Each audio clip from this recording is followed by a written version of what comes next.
तो हम बात करेंगे हमें कौन से टाइम फ्रेम पे ट्रेड करना चाहिए, 1 minute, 5 minute, 1 hour, 15 minute, 30 minute या 4 आवर। बात ये नहीं है कि आपको कौन से टाइम फ्रेम पे गोल्ड को ट्रेड करना चाहिए, बात ये है किस टाइम फ्रेम से आपको डायरेक्शन लेनी चाहिए, उसके बाद आपको अपना ट्रेड प्लान करना चाहिए। आप 1 मिनट पे, 5 मिनट पे, 1 आवर पे, 15 मिनट पे, जिस टाइम फ्रेम पे भी ट्रेड करना चाहते हैं। इस वीडियो को देखने के बाद आपकी ये क्लैरिटी तो हो जाएगी कि कौन सा टाइम फ्रेम बेस्ट है आपकी ट्रेड एंट्रीज प्लान करने के लिए। ठीक है जी, मेरी आवाज़ को माइंड ना कीजिएगा, गला मेरा ख़राब है, लेकिन मैं फिर भी एक एफ़र्ट करके आप लोगों के लिए एक वीडियो बना रहा हूँ। काफ़ी दिनों से आप लोगों से कांटेक्ट नहीं हो पाया, तो अगर आपने अभी तक इस चैनल को सब्सक्राइब नहीं किया तो काइंडली चैनल को सब्सक्राइब और वीडियो को लाइक ज़रूर कर दीजिएगा। अच्छा जी, अब हम बात करते हैं जी हमें टाइम फ्रेम कौन सा देखना चाहिए। फॉर एग्ज़ाम्पल आप कहते हैं जी एक 1 मिनट का टाइम फ्रेम ओपन है, तो क्या हमें 1 मिनट का स्ट्रक्चर देखकर ट्रेड प्लान कर लेनी चाहिए? नहीं, ऐसा बिल्कुल भी नहीं है। मैं आपको सिंपल सा बता देता हूँ। अगर आपने 1 मिनट पर एंट्री प्लान करनी है तो मिनिमम भी आपको 30 मिनट और 15 मिनट के चार्ट को देखना चाहिए। वहाँ पर आपने अपने POIs का मतलब ये है, आप अगर ऑर्डर ब्लॉक्स पे ट्रेड करते हैं, फेयर वैल्यू गैप्स पे ट्रेड करते हैं, या सप्लाई एंड डिमांड पे ट्रेड करते हैं, या कोई और प्राइस एक्शन कंसेप्ट, आप कैंडल पैटर्न्स पे ट्रेड करते हैं, आपने अपने कैंडल पैटर्न्स वहाँ पे आइडेंटिफाई करना है, ट्रेंड की डायरेक्शन देखनी है। उसके बाद आपने 1 मिनट टाइम फ्रेम पर आके उन लेवल्स को मार्क करने के बाद आप अपनी ट्रेड प्लेस कर सकते हैं डायरेक्शन क्लियर होने के बाद। फॉर एग्जांपल हम अगर देखें ये 1 मिनट का चार्ट ओपन है, हम 1 मिनट की जगह पर ओपन कर लेते हैं 15 मिनट का चार्ट डायरेक्शन देखने के लिए कि कौन सी डायरेक्शन में मार्केट जा रही है। करंटली अगर हम देखें तो मार्केट 15 मिनट पे पहले बेरिश थी, अब बुलिश हो चुकी है। तो यहाँ पर हमारे पास कौन से POIs मौजूद हैं, मैं यहाँ पे सपोर्ट एंड रेजिस्टेंस को मार्क कर लेता हूँ।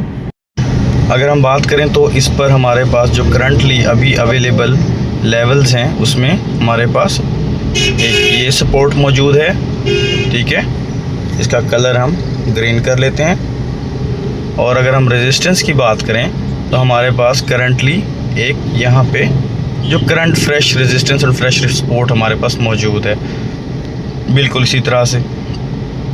अब हमारे पास लेवल्स यहाँ पे मार्क हो चुके हैं। हमें पता है मार्केट हमारे पास बुलिश चल रही है और हमें बुलिश ट्रेड्स ढूंढने के लिए वेट करना है, या अगर मार्केट चेंज करती है अपना स्ट्रक्चर बेरिश की तरफ आती है तब भी हम उस हिसाब से प्लान कर सकते हैं। इसका कलर मैं रेजिस्टेंस का रेड कर देता हूँ, ठीक है। आपने इसके बाद आ जाना है 1 मिनट के टाइम फ्रेम के ऊपर, ठीक है जी। 1 मिनट के टाइम फ्रेम के ऊपर आने के बाद आपने वेट करना है मार्केट आपके किसी एक लेवल को टच करे, ठीक है। टच करने के बाद प्राइस एक्शन कंसेप्ट्स की बेसिस के ऊपर आप अपनी ट्रेड प्लान कर सकते हैं। अगर हमारी मार्केट अभी बुलिश चल रही है तो हम वेट करेंगे मार्केट सबसे पहले यहाँ पर आए, इस ग्रीन लाइन पे यहाँ पर आए, रिएक्शन दे, प्राइस एक्शन दिखाए, बुलिश प्राइस एक्शन दिखाएगी तो यहाँ हम अपनी बुलिश प्राइस एक्शन के हिसाब से ट्रेड प्लान कर लेंगे। ट्रेड्स ऐसे नहीं होते आप कहते हैं कि जी आप आए मार्केट में फ़ौरन ही आपको ट्रेड मिल जाए, ऐसा पॉसिबल नहीं होता। आपको कई घंटे वेट करना पड़ता है अगर आप मैनुअल ट्रेडिंग करते हैं, ठीक है जी। जैसे आपको वहाँ पे प्राइस एक्शन मिले आप अपने रिस्क रिवॉर्ड के हिसाब से ट्रेड प्लान कर सकते हैं, ठीक है जी। अब हम इसको बैक करते हैं। अब हम आ जाते हैं जी, अगर आप 5 मिनट के टाइम फ्रेम पे ट्रेड करते हैं, फॉर एग्जांपल हम यहाँ पे आ जाते हैं 5 मिनट्स पे, ठीक है जी। 5 मिनट के टाइम फ्रेम पे अगर आप ट्रेड करते हैं तो क्या हमें सीधा 5 मिनट का स्ट्रक्चर देखकर ट्रेड प्लान कर लेनी चाहिए? नहीं, बिल्कुल भी नहीं करनी चाहिए। इसके लिए भी सेम वही रूल अप्लाई होता है। आपने 5 मिनट टाइम फ्रेम पे अगर आपने ट्रेड करना है तो आपको चाहिए कि आप मिनिमम 30 मिनट्स या 1 आवर के टाइम फ्रेम को, आई प्रेफर 1 आवर, आप 1 आवर के टाइम फ्रेम के ऊपर अपने POIs ढूंढें, ठीक है। 1 आवर के टाइम फ्रेम पर आप आते हैं, ठीक है। आप देखते हैं कि जो मार्केट में ग्रीन मोमेंटम आ रहा है, मार्केट बुलिश हो रही है, ठीक है। आपने यहाँ पे अपने POIs देख लेने हैं। आप ऑर्डर ब्लॉक ढूंढते हैं तो ऑर्डर ब्लॉक कर लें, फेयर वैल्यू गैप्स करते हैं तो फेयर वैल्यू गैप्स को देख लें। आप सप्लाई डिमांड करते हैं तो उसको देख लें। ठीक है जी, मैं सपोर्ट एंड रेजिस्टेंस के हक में हूँ। Simple more better trading. ठीक है जी, आपने यहाँ पे इस लेवल पे आके अपनी सपोर्ट्स एंड रेजिस्टेंस मार्क्स कर लेंगे। ठीक है, ये आपकी रेजिस्टेंस होगी करंट, और ये आपकी यहाँ पे इस लेवल पे एक सपोर्ट भी मौजूद है। अब हमने यहाँ पे वेट करना है प्राइस का कि वो 5 मिनट के टाइम फ्रेम के ऊपर प्राइस यहाँ पर आके कोई ना कोई रिएक्शन ज़रूर दे। ठीक है जी, अगर प्राइस हमें लगता है बुलिश है और वो इस टाइम फ्रेम पे आके इस लेवल्स पे आके कोई ना कोई रिएक्शन देता है और प्राइस एक्शन कंसेप्ट दिखाता है, तब हम अपनी ट्रेड प्लान कर सकते हैं रिस्क रिवार्ड के हिसाब से। सिमिलरली अगर अब हम बात करें हमारे अदर टाइम फ्रेम्स की जिस पे हम ट्रेड प्लान कर सकते हैं, मिसाल के तौर पे अगर आप कहते हैं कि हम 15 मिनट के टाइम फ्रेम पे ट्रेड करते हैं, ठीक है जी, तो 15 मिनट का टाइम फ्रेम पे भी डायरेक्टली आपने ट्रेड प्लान नहीं करना। 15 मिनट के लिए मैं जो प्रेफर करता हूँ, मैं 4 आवर का चार्ट प्रेफर करता हूँ। आपने सिंपली ओपन कर लेना है 4 आवर का चार्ट, सॉरी ये 1 आवर का ओपन हो गया। 4 आवर का चार्ट ओपन करने के बाद आपने देखना है कि आपके यहाँ पे POIs कौन कौन से। मार्केट क्लियर बुलिश है 4 आवर पे, तो अब आपने बेरिश इंट्रीज को नहीं देखना भाई, आपने बुलिश इंट्रीज के लिए प्लान करना है।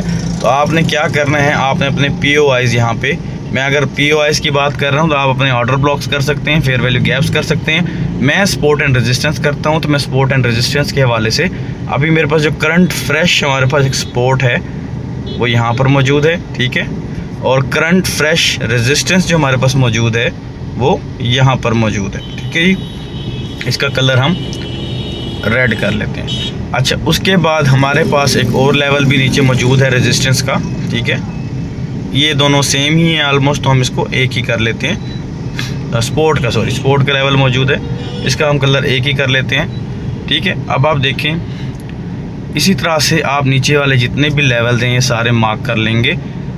Depending on the situation market किस तरह का टर्न दिखाती है। अगर मार्केट बेरिश होती है तो वही जो सपोर्ट आपके लिए सपोर्ट का काम करना है वो रेजिस्टेंस भी बन जाती है, वो सपोर्ट भी बन जाती है। वो उस पर मैं डिटेल वीडियो बना चुका हूँ, सपोर्ट एंड रेजिस्टेंस को कैसे आप ट्रेड कर सकते हैं।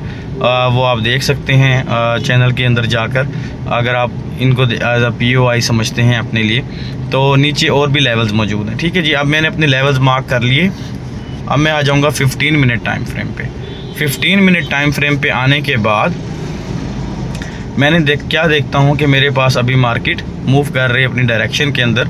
तो मार्केट अगर, मुझे पता है मार्केट बुलिश है 4 आवर चार्ट के ऊपर, मार्केट अगर यहाँ से रिवर्स होकर यहाँ पे आके रिजेक्ट होती है, रिजेक्ट होने के बाद एक बुलिश एक्शन, प्राइस एक्शन दिखाती है, बुलिश कैंडल बनाती है या वट एवर, कोई भी ऐसा कैंडल जो बुलिश मोमेंटम को शो करता है या इसको ब्रेक करके दोबारा ब्रेकआउट देता है, तो मैं अपनी ट्रेड 1:2, 1:3, 1:5 के रिस्क रिवॉर्ड के साथ प्लान करके ट्रेड ले सकता हूँ। ठीक है जी, ये तो इंट्राडे ट्रेडिंग जो नॉर्मली ट्रेडिंग होती है इस हिसाब से लोग अपने करते हैं। सिमिलरली अगर आपके पास फंड्स बहुत ज़्यादा हैं, आप 4 आवर के टाइम फ्रेम पे ट्रेड करते हैं, तो आपको उसके लिए 1 डे और 1 वीक के लेवल्स को मेजर करना होगा। उम्मीद करता हूँ आपको ये वीडियो अच्छा लगा होगा। इस तरह का मज़ीद कंटेंट देखने के लिए काइंडली चैनल को सब्सक्राइब कर दें, फॉलो कर दें, वीडियो को लाइक करते हैं। मिलते हैं नेक्स्ट वीडियो में।